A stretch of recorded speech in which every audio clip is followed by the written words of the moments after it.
Well, President Ahmadinejad has addressed the UN General Assembly, saying that Iran will warmly shake hands with countries that approached it in friendship.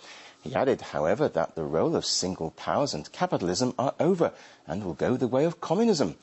In a coded reference to Iran's nuclear program, Ahmadinejad said that it would defend its legitimate and legal rights. He lashed out against Western involvement in wars in the Middle East and said that religious observance was better than liberalism as a guide to policy.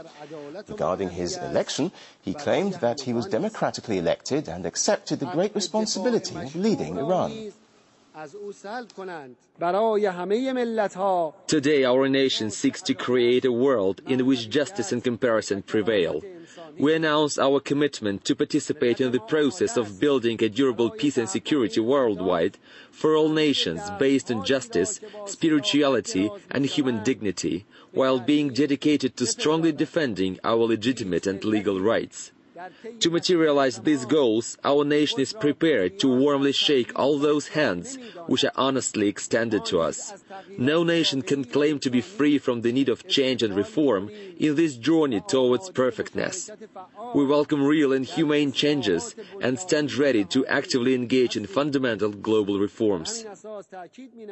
And while the president of Iran was speaking, the delegations of the US, Israel and the European Union left the session. Well, Michael Adler from the Woodrow Wilson Center says Ahmadinejad was never going to talk openly about his country's nuclear program. These talks, which are taking place October 1st, next week, were set up by a proposal which the Iranians gave to the P5+1, the 5 permanent Security Council members plus Germany. And in that proposal, they presented many of the world reform messianic themes which President Ahmadinejad presented in his speech this evening. But it did not mention the suspension of enrichment, which is what the United Nations has called on Iran to do. It did not mention any of the concerns which the international community has with the Iranian nuclear program. Well, Libya's leader, President Gaddafi, also gave a controversial speech. He chastised the Security Council and demanded its reform whilst waiving the UN's charter. Walid Fares from the Foundation for the Defence of Democracies says Gaddafi did himself no favours.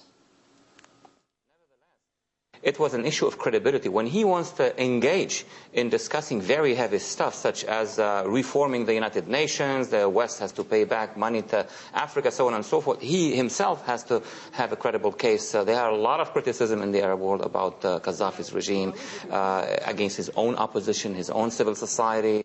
He was overshadowed first by the theatrics, the way he threw papers here and there, the way he addressed the president of the General Assembly, the way he addressed many other things is something that you cannot do at the United Nations, no matter what your ideas are.